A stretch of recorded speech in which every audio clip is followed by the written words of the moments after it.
আসসালামু আলাইকুম দর্শক, আমি আছি রাকিব আহমেদ। চলে আসলাম নতুন একটা নিউজ ভিডিও নিয়ে।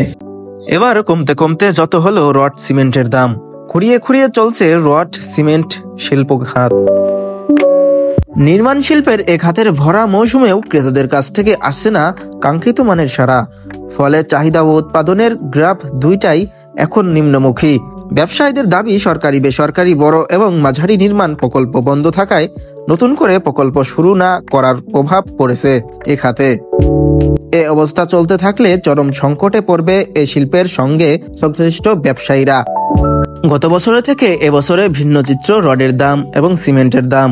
চলতি বছর রড বিক্রি হচ্ছে টন প্রতি 85 থেকে 90 হাজার টাকায়। একই অবস্থা সিমেন্টের ক্ষেত্রেও। বর্তমান সিমেন্ট বিক্রি হচ্ছে কোম্পানি ভেদে প্রতি বস্তা 470 টাকা থেকে 500 টাকা। গত বছর একই সময়ে যা ছিল 490 থেকে 530 টাকা। উৎপাদনের বিপরীতে চাহিদা কমে যাওয়ায় প্রভাব পড়েছে উৎপাদনে। এরই মধ্যে প্রায় সব রড এবং সিমেন্ট কারখানার উৎপাদন করেছে অর্ধেক। তবে আসার কথা হচ্ছে ডিসেম্বরের শেষের দিকে এসে কিছু কিছু বিক্রি হচ্ছে, তা প্রত্যাশার চেয়েও অনেক কম। ব্যবসায়ীদের দাবি, ছাত্র জনতা বিপ্লবের পর ক্রমান্বয়ে কমেছে রড ও সিমেন্টের চাহিদা। কারণ হচ্ছে গত কয়েক মাস ধরে বন্ধ রয়েছে সরকারি উন্নয়ন প্রকল্পের কাজ। রাজনৈতিক বিবেচনায় উন্নয়ন প্রকল্পের কাজ পাওয়ার ঠিকাদারদের বেশিরভাগই রয়েছেন পলাতক। এছাড়া নতুন করে বড় ও মাঝারি কোনো প্রকল্পের হাত দেয়নি সরকার। বেসরকারি পর্যায়ে নির্মাণ কাজও রয়েছে এক প্রকার বন্ধ। এতে করে রড সিমেন্ট সহ অন্যান্য নির্মাণ সামগ্রীর চাহিদা নেমে হয়েছে অর্ধেক। বর্তমানে দেশে ছোট বড় মিলে রড তৈরির কারখানা রয়েছে 2 শতাধিক। এ খাতে বিনিয়োগ রয়েছে 70,000 কোটি টাকারও বেশি। এই প্রতিষ্ঠানগুলো বছরে 1 কোটি 10 লাখ মেট্রিক টন রড উৎপাদন করে। তবে রডের বার্ষিক চাহিদা রয়েছে 75 লাখ টন। দেশে উৎপাদিত রডের 67% ব্যবহার হয়ে থাকে সরকারি বিভিন্ন উন্নয়ন প্রকল্পে। বাকি 33% ব্যবহৃত হয় বেসরকারি খাতে। এছাড়া দেশে সিমেন্ট উৎপাদনকারী কারখানা রয়েছে প্রায় অর্ধশত।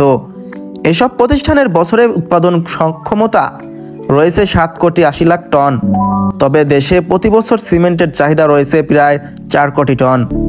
চট্টগ্রাম নগরীর বাকলিয়া এলাকায় নির্মাণ সামগ্রীর পাইকার বিক্রি প্রতিষ্ঠান বিসমিল্লাহ স্টিল কর্পোরেশনের শতাধিকারী হাসান রুবেল বলেন, রড সিমেন্ট সহ নির্মাণ সামগ্রী বিক্রি গত কয়েক মাস ধরেই নিম্নমুখী।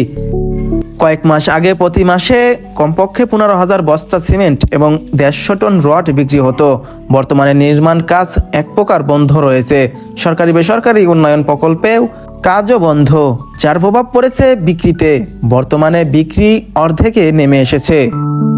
দেশের বৃহৎ রড উৎপাদনকারী প্রতিষ্ঠান বিএসআরএম এর চেয়ারম্যান আলী হোসাইন আকবর আলী বলেন, বর্তমানে রড বিক্রির অবস্থা খুবই করুণ। রড তৈরি কারখানা মালিকদের কারোরই অবস্থা ভালো নেই। যতক্ষণ পর্যন্ত সরকারি বেসরকারি প্রকল্পের নির্মাণ কাজ শুরু হবে না, ততদিন এ অবস্থা চলতেই থাকবে। তো সবাই ভালো থাকবেন, সুস্থ থাকবেন আর রাকিব আহমেদ নিউজ চ্যানেলের সাথেই থাকবেন। আল্লাহ হাফেজ।